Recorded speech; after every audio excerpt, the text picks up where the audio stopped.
कोई भी बच्चा बिना नोटबुक और बिना पेन लिए नहीं बैठेगा। सबको नोटबुक और पेन लेनी है, साथ में काम करना है, तभी समझ आएगा, तभी फायदा मिलेगा, वरना कोई भी फायदा नहीं मिलेगा इसका एक्सरसाइज का। ठीक है, साथ साथ क्वेश्चन मेरा देखते जाओ, करते जाओ, देखते जाओ, करते जाओ, देखते जाओ, करते जाओ।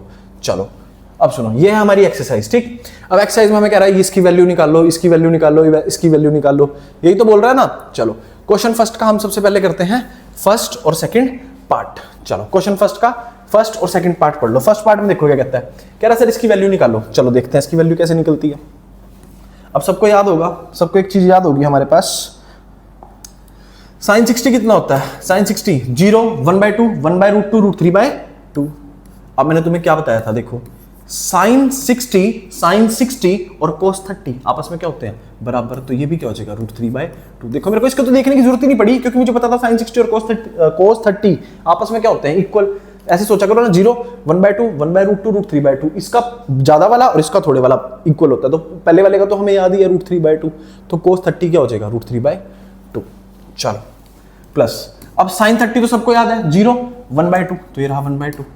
अब आपको पता है, ये सोचने की भी जरूरत नहीं है। सो cos 60 क्या होगा? 1/2। खत्म, क्लियर। अब देखो √3 × √3 3 2 2 जा 4 1 2 2 जा 4 4 एलसीएम 3 + 1 4, तो ये हमारा आंसर आ गया 1। ये रहा हमारे पहले पार्ट का आंसर। क्लियर है। सेकंड पार्ट देखते हैं अब इसका। देख लो एक बार, फर्स्ट पार्ट दोबारा देख लो चाहे एक बार, ठीक है, नोट कर लो साथ के साथ। चलो सेकंड पार्ट में चलते हैं। सेकंड पार्ट देखो क्या कहता है। अब कई बच्चों को कंफ्यूजन है, सर ये 2 क्या है? इसका मतलब है स्क्वायर, तो 2। tan 45 की वैल्यू सबको पता है क्या है? शरीफ बच्चा 1 का स्क्वायर माइ प्लस cos 30 की वैल्यू, सर cos 30 की तो याद नहीं है, कोई बात नहीं, sin 60 तो याद है ना, √3/2, तो √3/2 का होल स्क्वायर। क्लियर है, माइनस लगा। सर cos 30 है तो sin 60 तो अपने आप ही याद है, सेम ही तो होगा, सोच के देख लो यार, cos 30 sin 60 बराबर ही तो होते हैं। चलो ये क्या हो गया हमारा? ये आ गया 2, ये क्या आ गया? ये आ गया हमारा 3/4, ये आ गया हमारा -3/4। चाहे एलसीएम ले लो, चाहे सीधा काट दो, आंसर कितना आ जाएगा हमारा? 2। This is question number second, part of question first. ये हो गया, ठीक। चलो आगे चलते हैं, ठीक है ना। क्या करना है? कुछ भी नहीं करना, वैल्यूज पुट करनी है, आंसर निकालना है, वैल्यूज पुट करनी है, आंसर निकालना है। एक क्वेश्चन जरूर आएगा इसमें से, याद रखना, एक क्वेश्चन जरूर आएगा इसमें से पेपर में, जिसमें वैल्यूज डालनी है, आंसर इसमें, और एनसीईआरटी में से थोड़ा कम आएगा। जो मैं क्वेश्चन आगे आरडी में कराऊंगा उसमें से चांसेस ज्यादा रहेंगे। चलो अब इसका मतलब ये नहीं है कि इसको करना ही नहीं है, छोटे वाले करोगे तो बड़े कर पाओगे। चलो cos 45 का मतलब बताओ जल्दी से, वैल्यू डालनी है सर। cos 45 क्या है? शरीफ बच्चा, तो डाल दो 1/ हमारे पास आ गई 1/√2 डाल दिया, शरीफ बच्चा। अब सुनो secant 30, अब आएगा मजा। secant 30 सोचना कैसे है? secant का उल्टा क्या है? cos 30 सोचो, cos 30 होता है √3/2, तो secant 30 क्या होएगा? 2/√3, बस खत्म, इतनी सी बात। कोसिकेंट 30 सोचो, अब सोचो कोसिकेंट मतलब साइन है ना, कोसिकेंट का उल्टा क्या होगा? साइन। तो sin 30 कितना होता है? 1। sin 30 1 होगा ना, सॉरी, sin 30 कितना होता है? तो sin 30 होता है 1/2, तो sin 30 अगर 1/2 होगा तो कोसिकेंट 30 कितना होगा? 2/1। खत्म। अब क्या करना है? 1/√2 तो एज इट इज पड़ा रहेगा ऊपर, कोई दिक्कत ही नहीं है इसकी तो बेचारे की। लाइन लगा, यहाँ पे एलसीएम देखो, √3 और 1 नीचे है तो एलसीएम क्या आ जाएगा? √3। अब √3 से √3 कैंसिल, क्या बचा? 2 प्लस 1 से √3 डिवाइड, तो ऊपर मल्टीप्लाई हो जाएगा, तो क्या बनेगा? 2√3। अब देखो इधर 1/√2, नीचे क्या पड़ा है? नीचे पड़ा है 2 + 2 √3, अपॉन में देखो क्या पड़ा है? अपॉन में पड़ा है √3। सर अब क्या होगा आगे? सबको पता है डिवाइड में है, अगर कोई चीज डिवाइड में है तो किस में जाएगी? मल्टीप्लाई में जाएगी, है ना। तो 1/√2 इंटू में क्या चला जाएगा? इंटू में ऊपर चला गया क्या? √3। नीचे क्या बचा देखना, 2 + 2 √3, है ना। चलो अब क्या लिखेंगे आगे देखो जरा। अब देखो ये आ गया √3, √2 × 2 2√2, 2 से √2 मल्टीप्लाई होगा तो 2√2 बनेगा ना, प्लस अब देखो 2 तो बाहर है ना, और रूट वाले रूट से मल्टीप्लाई होते हैं, √2 × √3 क्या बन जाएगा? √6। लो सर हमारा क्वेश्चन सॉल्व हो गया। नहीं हुआ भाई, अभी नहीं हुआ। क्यों नहीं हुआ सर? क्योंकि भाई नीचे रूट पड़े है ना, तो जब भी नीचे रूट है तो हमारी कोशिश ये रहेगी कि हम नीचे से रूट खत्म कर दें, ऊपर आ जाए कोई दिक्कत नहीं, नीचे नहीं आना चाहिए। तो नीचे से रूट खत्म कैसे होंगे सर? रैशनलाइजेशन, है ना। ऐसा भी कर सकते हो आप कि पहले 2 को कॉमन ले लो, बाहर निकाल दो, फिर रैशनलाइजेशन और इजी हो जाएगी। जैसे मर्जी कर सकते हो, ठीक है। ये देखो दोनों मेथड देख कर लेना, 2√2 दोनों मेथड करा दूंगा, 2√2 माइनस 2√6 अपॉन 2√2 माइनस 2√6। मैं आपको ये बोल रहा था कि जो 2 है ना दोनों, इसमें से कॉमन लिया और बाहर रख दिया, फिर √2 प्लस √6 रह जाता तो इजी हो जाता, और ये बता रहा हूं, ठीक। चलो अभी मल्टीप्लाई करो, इधर क्या बना, 2 से ये गया तो क्या बना 2, √3 इंटू √2 √6, बीच में किसका साइन है? माइनस का, ये क्या बनेगा 2, √6 इंटू √3 क्या बन जाएगा √18, खत्म। अब देखो ध्यान से देखो, a plus B a minus B, तो क्या बनेगा a, ये देखो ना a plus B a minus B, तो क्या बन जाता है a square minus B square, तो 2√2 का होल स्क्वायर माइनस 2√6 का होल स्क्वायर। क्लियर?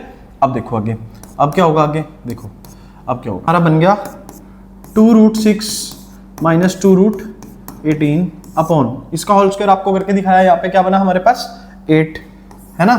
तो देखो 2√2 इंटू 2√2 कितना बन गया 8 बन गया, है ना। और 2√6 इंटू 2√6 कितना बन गया, माइनस का, ये माइनस लगा हुआ है तो 24। अब क्या होगा सर, अब कॉमन ले लो। कैसे कॉमन लेंगे सर, अभी देख लेते हैं, ये देखो ध्यान से, ठीक है। अब देखो क्या करना है, अब इसमें से कॉमन लिया तुमने अगले स्टेप में, यहाँ पे इसमें से कॉमन लिया हमने 2, ये बचा हमारे पास √6 माइनस √18, ठीक। अब 8 माइनस 24 माइनस का 16, तो 2 से कैंसिल आउट हो गया, 8 बच गया। लेकिन अब एक चीज है, नीचे नेगेटिव है और ऊपर पॉजिटिव है, तो ये जो नीचे वाला नेगेटिव है इसको हम खत्म करेंगे। कैसे खत्म करेंगे, ऊपर से नेगेटिव कॉमन लेके, तो माइनस वाला 18 माइनस का था ना, प्लस का बन गया, और ये प्लस का था ये माइनस का बन गया, और नीचे क्या आ गया 8। अब आप √18 को, ये देखो ध्यान से, √18 है 2 डिवाइड करो तो क्या लिख सकते हो इसको 3√2, बेशक यहाँ भी छोड़ सकते हो, कोई दिक्कत नहीं है, ठीक है। यहाँ पे कोई नंबर नहीं कटेगा, फिर भी हम पूरा सिंप्लीफाई कर देंगे, 3√2 माइनस √6 अपॉन 8, ये आ गया हमारा आंसर। देखो ध्यान से क्या आ गया हमारा ये आंसर, ठीक है। देख लो, ये रहा हमारा आंसर बॉक्स के अंदर। चलो ठीक है, समझ आया? दोबारा देख लो, वैल्यूज डाली, वैल्यूज हमने डालने के बाद डिवाइड में था, मल्टीप्लाई में आ गया। अब आपको पता है कि भाई ये इससे मल्टीप्लाई होगा, हो गया। उसके बाद आपको पता है कि नीचे क्या बन रहे हैं, ये देखो नीचे क्या बन रहे हैं, रूट बन रहे हैं, तो हमें रैशनलाइजेशन करनी पड़ेगी। क्यों करनी पड़ेगी? क्योंकि भाई नीचे से रूट हटाने हैं, है ना। तो प्लस का तो साइन माइनस का, और इधर भी माइनस का। अब ये आ गया, अब क्या करना है, अब इसको a square minus B square ये सोल्व करके आ गया, इसमें से 2 कॉमन आया, है ना। नीचे क्या माइनस का 16 था, ये माइनस का 16 था, तो 2 से कट गया, ये 16 8 आ गया, और ये माइनस मैंने ऊपर ले लिया, या ऊपर से नेगेटिव कॉमन लेके काट दिया, तो ये माइनस वाला पॉजिटिव बन गया और पॉजिटिव वाला माइनस बन गया, और नीचे 8 बचा हुआ है, तो ये हमारा आंसर आ गया। क्लियर है? तो ये था क्वेश्चन नंबर 3। अब करते हैं क्वेश्चन नंबर 4, ठीक है। क्वेश्चन नंबर 4 करते हैं इसी का। चलो देखो क्या कहता है, ध्यान से सुनो। कह रहा है sin 30 tan 45, ये वैल्यूज दे रखी है, पढ़ लो एक बार, दिमाग में आपके वैल्यूज घूम जानी चाहिए। अभी इतनी में तो वैल्यूज घूम जानी चाहिए कि हाँ क्या क्या वैल्यूज क्या क्या है, ठीक है। चलो sin 30 सबको पता होना चाहिए, 1/2 लिख दिया, प्लस tan 45 सबको पता है क्या है 1 के नीचे क्या कुछ नहीं है, तो 1 लगा दो, खत्म।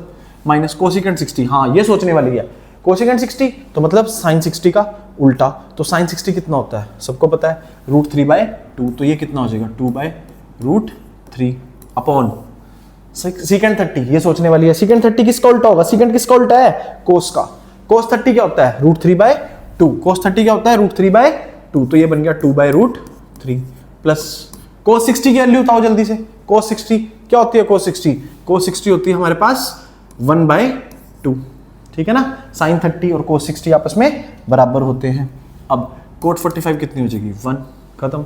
सर अब क्या करना पड़ेगा, ऊपर भी एलसीएम और नीचे भी एलसीएम लेना पड़ेगा। चलो ऊपर वाले का एलसीएम लेते हैं, एक √3 आ रहा है, एक 1 आ रहा है, एक 2 आ रहा है। 1 तो कोई दिक्कत ही नहीं है, √3 और 2 तो मतलब एलसीएम में आ गया 2√3। अब देखो 2 से 2 डिवाइड हुआ, पहले वाले के साथ √3 बचा, ऊपर मल्टीप्लाई हो गया, √3 आ गया, प्लस लगाया, 1 था, ठीक है 1 था ना यहाँ पे, तो 1 से ये पूरा डिवाइड होएगा, 2√3 ऊपर मल्टीप्लाई होगा, क्या हो गया 2√3। अब ये √3 से √3 गया, 2 क्या आ गया 4, फिर नीचे लाइन लगाओ। अब देखो √3 और 2 फिर से एलसीएम क्या आ गया 2√3 आ गया ना एलसीएम।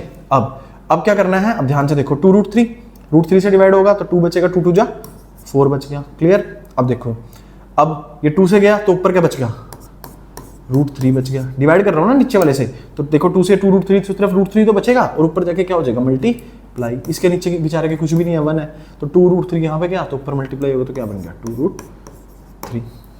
क्लियर। अब क्या करना है, चलो आगे देखो क्या करना है। ये आ गया 2√3, √3 क्या बन गया, 3√3 माइनस का 4 अपॉन, सर 2√3 और √3 तो यहाँ भी बन रहा है, हाँ बन रहा है, तो क्या हो गया, देखो पहले नीचे क्या पड़ा है, 2√3 पड़ा है ना इसके नीचे, ये भी तो लगाना पड़ेगा। अब देखो 2√3, √3 क्या बन गया, 3√3, लेकिन ये हमारे पास ये 4 जो है यहाँ पे प्लस का है, माइनस का नहीं है, ठीक, वरना तो कट ही जाता।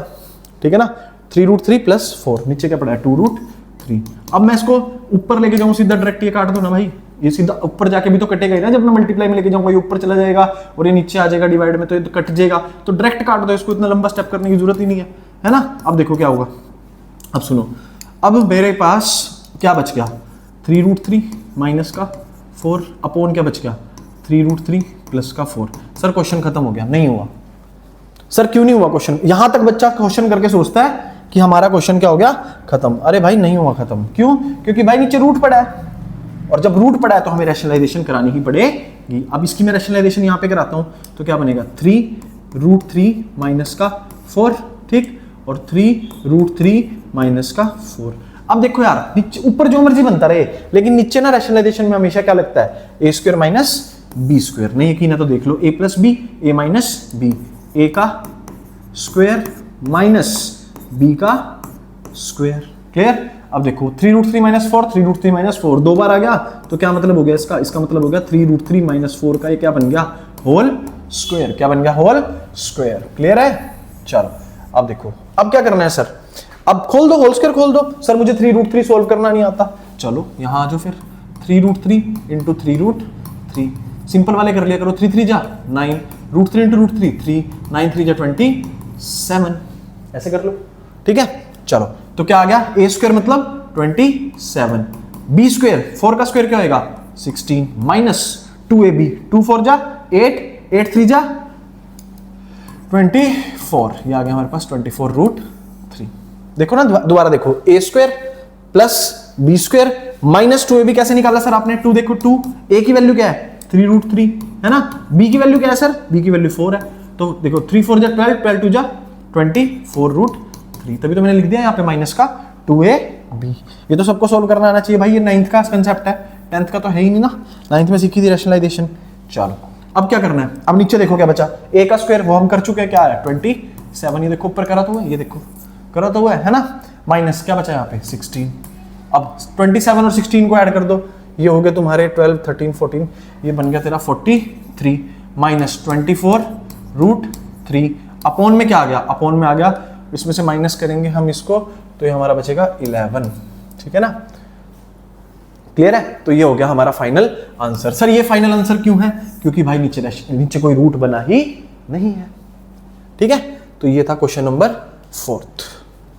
आगे बढ़ते हैं क्वेश्चन नंबर 5 की तरफ, ध्यान से देखना सारे, क्वेश्चन नंबर 5 बहुत इंपॉर्टेंट है। ठीक है, चलो अब देखो 5 लिखो सबसे पहले, cos स्क्वायर 60, cos 60 की वैल्यू क्या होगी, जो sin 30 की होगी। sin 30 की क्या होती है सबको पता है, 1/2 का होल स्क्वायर, प्लस लगाया 4, secant स्क्वायर 30, secant 30 की वैल्यू क्या होगी, जो cos 30 की होगी उसका उल्टा, है ना। तो सोच के देखो ना, secant 30, स्क्वायर छोड़ दो दिमाग से, secant 30 सोचो, secant किसका उल्टा है, secant उल्टा है सर cos का। पक्की बात है, हाँ जी सर पक्की बात है। cos 30 क्या होता है, cos 30 होता है √3/2, तो secant 30 क्या होगा, 2/√3 का होल स्क्वायर। ठीक, माइनस tan 45, गरीब बच्चा है ना, तो क्या होगा 1 का स्क्वायर। गरीब आदमी है तो बेचारा 45 डिग्री तो सबको पता है, सबसे शरीफ आदमी है कौन, 45, 1/√2 1/√2 और 1, और कुछ है ही नहीं। चलो sin स्क्वायर 30, अब सुनो sin 30 कितना होता है, 1/2। सर cos स्क्वायर 30 क्या होगा, cos 30 क्या होता है, √3/2 का होल स्क्वायर। सर अब ये 5 आ गया, ये क्या आ गया 1/4, ये बचा हमारे पास 4, 2 का स्क्वायर 4, √3 का स्क्वायर 3, सबको पता है, माइनस 1 अपॉन में देखो क्या आएगा, ये क्या बन गया 1/4 प्लस ये क्या बन गया 3, √3 का स्क्वायर 3, 2 का स्क्वायर 4। क्लियर? आगे चलते हैं। अब देखो 5 × 1/4 क्या बन गया 5/4, बीच में साइन प्लस का, प्लस 4 4 जा 16, 16/3, 4 4 जा 16/3 माइनस का 1 अपॉन नीचे देखो क्या बना 1/4 प्लस 3/4। इसका एलसीएम ले लो, क्या एलसीएम आएगा इसका, देखो जरा इसका एलसीएम क्या आएगा, इसका एलसीएम आएगा हमारे पास, ये वाला स्टेप कर रहे हैं ना हम, तो ये एरो डाल दिया करो जो भी स्टेप करते हो, ताकि भाई पता लग जाए कि हम अगला स्टेप पे पहुंच चुके हैं। ठीक है, देखो 4 एलसीएम आ गया ना, तो 4 ये 3 + 1 क्या बन गया 4, तो ये 4 से तो 4 कट गया, नीचे की तो टेंशन ही खत्म होगी। ठीक, अब क्या बचा 5/4 प्लस 16/3 माइनस 1, एलसीएम ले लो 4 और 3 का 12, 4 3 जा 12, 3 5 जा 15 प्लस 3 4 जा 12, 16 4 जा, ये बनेगा हमारा 64। ठीक, अब माइनस यहाँ पे क्या आ गया 12, ठीक है ना, तो ये बन गया हमारा 64 में से गए 12 और जुड़े 15, मतलब 12 3 63 64, ये बन गया तेरा 67/12। ये हो गया हमारा क्वेश्चन नंबर 5 भी खत्म, फर्स्ट का 5th पार्ट। ठीक है, चलो वीडियो को साथ साथ देखते रहोगे, क्वेश्चन करते रहोगे, तभी मजा आएगा और तभी फायदा मिलेगा, कोई फायदा नहीं मिलेगा वरना। ठीक, अब करना है हमने क्वेश्चन नंबर 2, क्वेश्चन नंबर 2 का पार्ट देखते हैं फर्स्ट, क्या कहता है क्वेश्चन नंबर 2 में। चलो ये रहा क्वेश्चन नंबर 2 का पार्ट फर्स्ट, कहता है 2 tan 30 degree 1 + tan square 30 degree किसके बराबर होगा। कुछ भी क्वेश्चन नहीं है, कुछ भी क्वेश्चन नहीं है, पढ़ो कर दो। चलो अब देखो 2 tan 30 की वैल्यू 1/√3, याद करो मैंने क्या कराया था, याद करो क्या कराया था, tan 30 1/√3, tan 60 √3। चलो 1 + tan 30 की वैल्यू 1/√3 का होल स्क्वायर। अब अगला स्टेप आ गया तो एरो डाल दो। ठीक, 2/√3 हो गया, ऊपर तो मल्टीप्लाई हो गया ना, नीचे देखो क्या बनता है 1 + 1/√3 का स्क्वायर 3। ठीक, अगला स्टेप आ गया, एरो डाल दो यहाँ पे। ठीक, अब देखो 2/√3 अपॉन क्या बचा, अपॉन 3 एलसीएम में आ गया ना, तो यहाँ पे जाएगा 3 1 से ऊपर मल्टीप्लाई होगा 3 + 1 क्या बन गया 2/√3। ठीक है, अपॉन में क्या बचा 4/3। क्लियर है?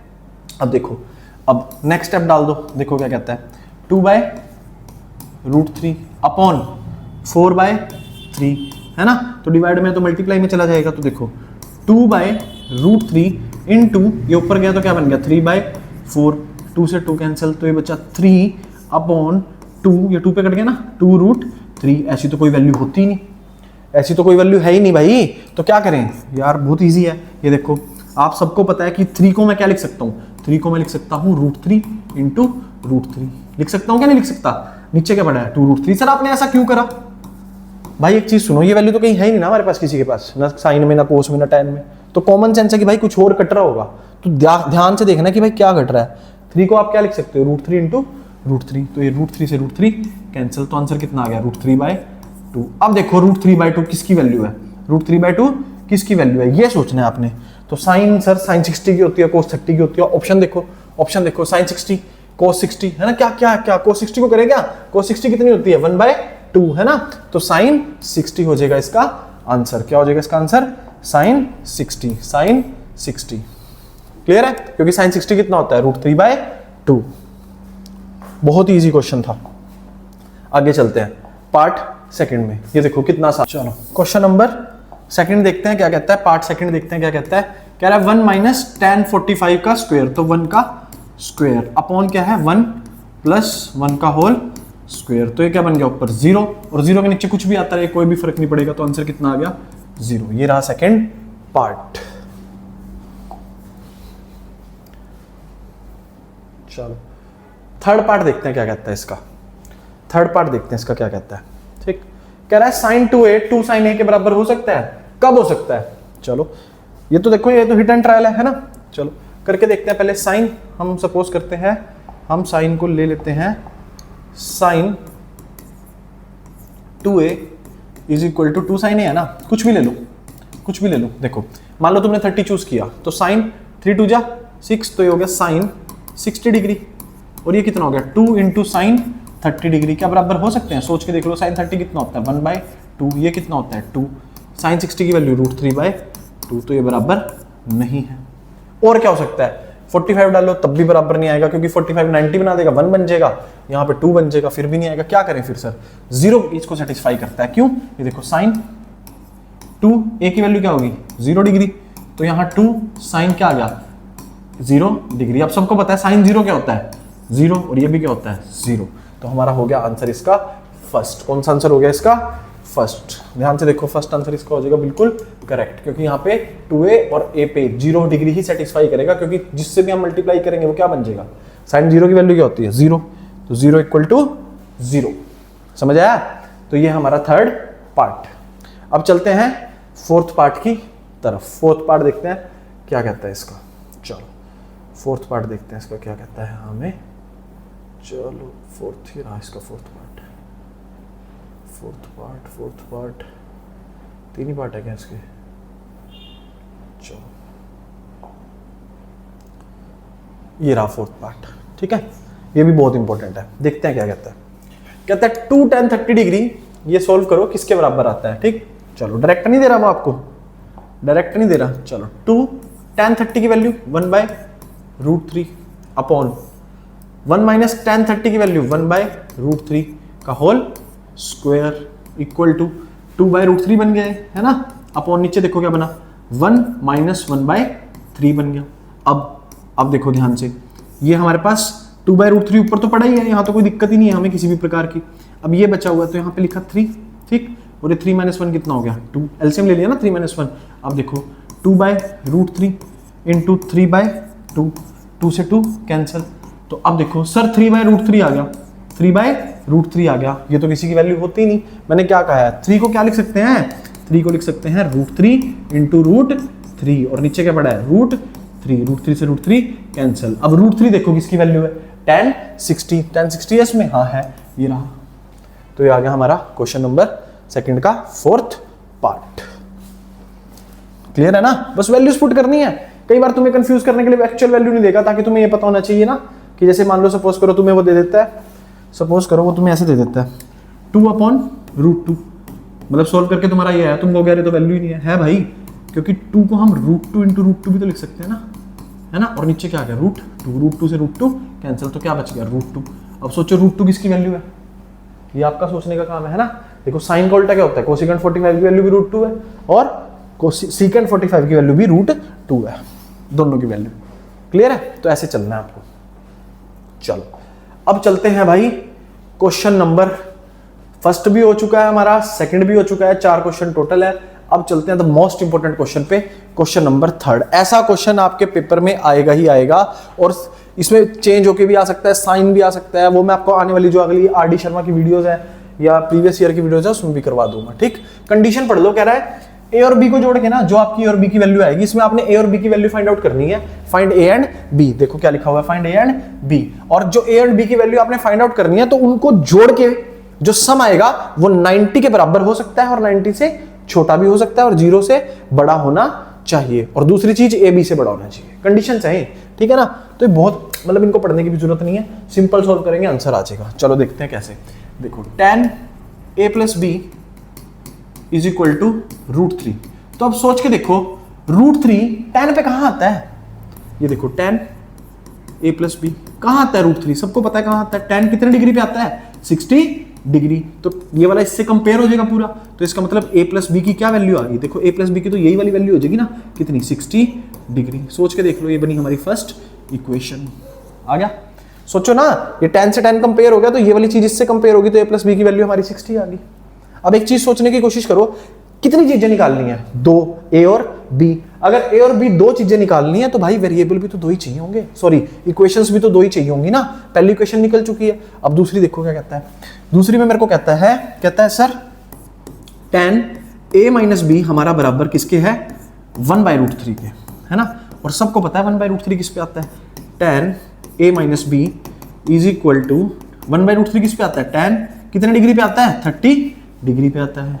क्लियर है? तो अब फिर ये देखो कंपेयर हो गया आपस में, है ना। तो ये किससे कंपेयर हो जाएगा, तो a - b की वैल्यू जल्दी बताओ कितनी आ गई, ये आ गई हमारी 30 डिग्री। क्लियर?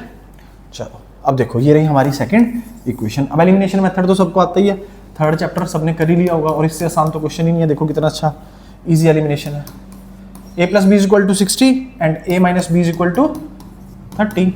चलो खुद ही कट रहा है बेचारा, कुछ करने की जरूरत नहीं है, कट गया। ए से ए प्लस हुआ क्या बन गया 2, ए 60 प्लस 30 90 डिग्री। तो ए की वैल्यू कितनी आ गई 45 डिग्री। मैंने कहा वाह भाई वाह, वेरी गुड। अब बी की निकाल देते हैं। सर बी की कैसे निकाल ले? किसी में भी डाल दे भाई, फर्स्ट में डाल दे चाहे सेकंड में डाल दे, इसमें पुट कर देख। ए प्लस बी क्या है? ए प्लस बी है 60 डिग्री है ना, तो ए की तरह के कितनी निकल गई 45 डिग्री।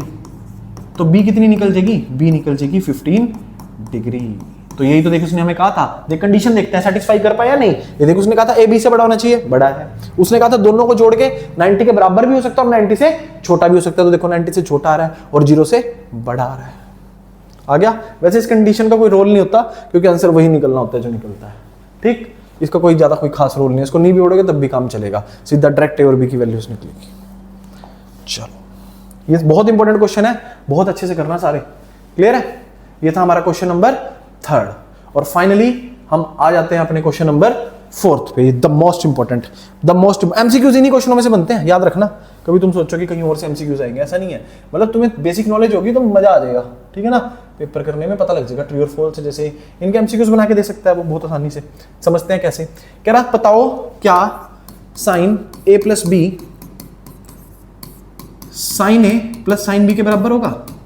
मेरे से पूछता है वो। कह रहा यार इसके बराबर होगा क्या? मैंने कहा यार ऐसे तो मैं बता ही नहीं सकता ना, वैल्यूज ले लो जो तुम्हारे दिमाग में चले। क्या लूं सर? एक ले 30, एक ले 60। लेट आप ए को लेट कर लो 30 डिग्री दिमाग में और बी को लेट कर लो 60 डिग्री। दिमाग में होने वाले क्वेश्चन है। तो देखो साइन लेफ्ट हैंड साइड को सोल्व करते हैं 30 प्लस 60, तो कितना बन गया साइन 90 डिग्री। और साइन 90 कितना होता है 1। ठीक, अब राइट हैंड साइड को सोल्व करते हैं साइन 30 प्लस साइन 60 है ना। तो साइन 30 कितना होता है 1/2। तो साइन 60 कितना होता है √3/2। अब देख लो इसको जोड़ भी लो बेशक, 2 √3 + 1 क्या बराबर है दोनों में? आपस में नहीं। तो इसका मतलब साइन ए प्लस बी साइन ए प्लस साइन बी के बराबर नहीं होता। ये 11th क्लास में आप पढ़ोगे, साइन ए प्लस साइन बी की एक अलग आइडेंटिटी होती है, साइन ए प्लस बी की, साइन ए साइन बी प्लस कोस ए कोस बी। ठीक है, वहां पे आप पढ़ोगे कि साइन ए प्लस बी की क्या आइडेंटिटी होती है। तो ये दोनों आपस में कभी भी, कई बच्चे सोचते हैं ना कि ए प्लस बी है, साइन मल्टीप्लाई थोड़ा ना हो रहा है इसके साथ, साइन मल्टीप्लाई नहीं हो रहा, साइन तो एक रेशियो है। ठीक है ना, बच्चे सोचते हैं कि साइन ए से मल्टीप्लाई होगा साइन ए, बी से मल्टीप्लाई होगा बी है, नहीं ऐसा नहीं होगा। साइन एक रेशियो है, कोई वेरिएबल या कांस्टेंट नहीं है जो मल्टीप्लाई हो रहा है। क्लियर है? चलो ये था इसका फर्स्ट पार्ट। अब सुनना जरा ध्यान से, देखो मैंने जो अगला क्वेश्चन है ना वो तुम्हें पहले ही करा दिया। देखो जरा मैंने तुम्हें क्या, ध्यान से समझना, ये बड़ा जबरदस्त क्वेश्चन है। कह रहा है सर एक चीज बताओ, the value of sine theta increases as theta increases. अगर किसी ने नहीं ध्यान से सुना ना तो मैंने जहां टेबल कराया था वहां एक बार दोबारा जाके देख लो, पता लग जाएगा वैल्यू। इसका आंसर मैं तुम्हें पहले बता चुका हूं। देखो तुम खुद सोचो मैंने तुम्हें क्या बताया था, साइन एक्स का ग्राफ कैसे बनता है? ऐसे बनता है। एक मिनट रुको, साइन एक्स का ग्राफ देखो कैसे बनता है। साइन एक्स का ग्राफ कैसे बनता है? ऐसे बनता है, ये ऐसे है ना, ये 0 से 90 तक बनता है। मतलब ये पहले इंक्रीज करता है फिर डिक्रीज करता है। मतलब हमें तो यहाँ तक चाहिए क्योंकि हमें तो 90 तक का पता है, मतलब हमें 90 तक की वैल्यू चाहिए ना, तो 90 यहाँ पे आती है, π/2 दैट इज 90 डिग्री। तो मतलब ये इंक्रीज करता है जैसे जैसे थीटा इंक्रीज करता है। कैसे सर? और कोई तरीके से समझाओगे? हाँ समझाएंगे, चलो देखते हैं कैसे। 0 1/2 1/√2 √3/2 1, यही वैल्यूज होती है। ठीक, 0 इसकी वैल्यू पता है, सोल्व कर लेना 0.5, सोल्व कर लेना 0.7, सोल्व कर लेना 0.8, इसको सोल्व कर लेना क्या है 1। तो देखो 0 से 1 वैल्यू हमेशा क्या हो रही है? इंक्रीज। तो कह रहा है the value of sine theta increases as theta increases. Theta बढ़ेगा तो साइन थीटा बढ़ेगा, तो आंसर है यस बढ़ेगा। ये देखो आ गया। बेशक कैलकुलेटर से करके देख लेना हाथ में, 1/√2 0.78 समथिंग कुछ ऐसी वैल्यू आएगी। ठीक है, तो मतलब 0.7 के नजदीक है, अप्रोक्सीमेशन में देखना पड़ता है बस। अब देखो थर्ड में क्या कहता है, कह रहा है हमें आप इसका भी बता दो सर। मैंने पूछा किसका, the value of cos theta increases as theta increases. तो मैंने देखो तुम्हें वहां दोबारा पहले ही बता रखा है कि भाई थीटा तो हमेशा क्या करता है, यहां से ये देखो ये बना कोस का ग्राफ। किसका ग्राफ है? लिख लो, ये कोस का है और ये साइन का। बना लेना नोटबुक में, काम आएंगे। कोस का है, देखो कोस की वैल्यू हमेशा डिक्रीज करती है। अब वैल्यू अब बच्चे क्या करते हैं, पेपर में टाइम वेस्ट करते हैं एक नंबर के एमसीक्यू के लिए। वैल्यूज को सोल्व करके, जैसे √2 की वैल्यू सबको पता है 1.73, √3 की वैल्यू है उसको 2 से डिवाइड करने बैठ जाएंगे, आंसर 0.8 आएगा। ऐसा कुछ करने की जरूरत नहीं है। सुनो ये ग्राफ याद रखो, 0 से 90 ये वैल्यू क्या है 1, यहाँ पे वैल्यू कितनी आती है 0, तो 1 से 0 तक वैल्यू क्या कर रही है, डिक्रीज।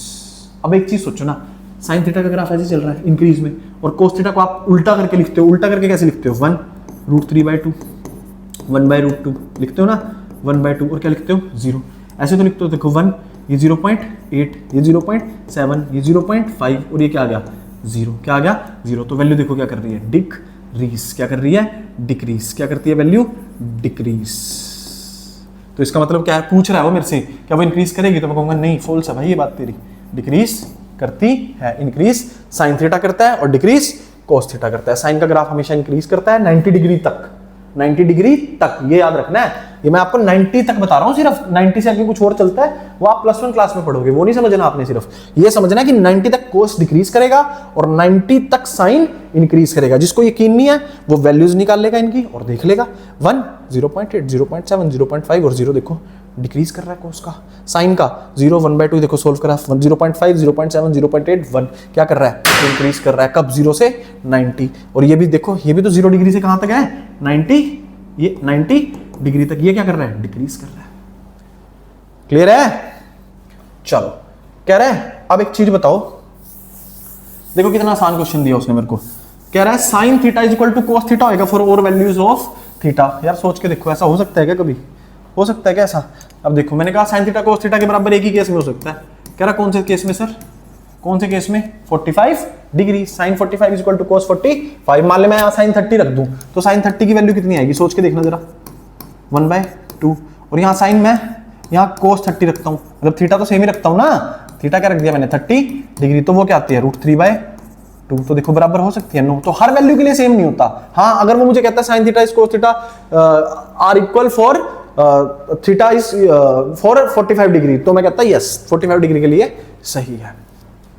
क्लियर, चलो अब चलते हैं हमारे लास्ट पार्ट पे, दैट इज 5th पार्ट। ये सारों ने करने हैं, बड़े इंपॉर्टेंट है, पेपर में आते हैं, ये डीप नॉलेज देते हैं हमें, ठीक है ना। ये बुक वाला ने फालतू में नहीं बना रखे, इससे हमें डीप नॉलेज मिलती है कि हाँ इन्हीं से ही एमसीक्यूज निकलते हैं। एमसीक्यू 20 में से 20 उसी बच्चे के पास होंगे सब, ठीक, जो डीप में नॉलेज रखेगा। अब कह रहा है cot A is not defined for A is equal to 0 degree. कह रहा cot A is not defined for A, यार वो पढ़ाई हुआ हमने, कैसे देखो ना, दो तरीकों से समझाता हूं।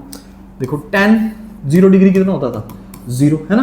तो मैं पूछता था कोट 0 कितना होता था, तो तुम कहते थे सर ये 0/1 है तो ये 1/0 है, तो नॉट डिफाइंड हो जाएगा। तो इसका आंसर क्या है, ट्रू। क्या है इसका आंसर, ट्रू, खत्म। सर एक और तरीके से बता दो, बता देते हैं। ये देख कोटे है, कोटे को क्या लिख सकते हैं, कोसे अपॉन साइन ए। की वैल्यू क्या कह रहा है 0 डिग्री, रख दो कोस 0 साइन 0। कोस 0 क्या होती है 1, साइन 0 क्या होती है 0, क्या हो गया नॉट डिफाइंड। आ गया समझ। तो ये थी हमारी एक्सरसाइज सेकंड, सारे कर लेना। अगली एक्सरसाइज में मिलते हैं 8.3, ठीक है। और पढ़ो यार बढ़िया तरीके से पढ़ो, और साथ में ना नोटबुक और पेन लेके एक एक बार 2-2 बार क्वेश्चन कर लिया करो, ताकि तुम्हें क्लियर हो जाए और आगे वाले आने वाले क्वेश्चन समझ आ जाए, ठीक है ना। चलो मिलते हैं अगली एक्सरसाइज में 8.3 में।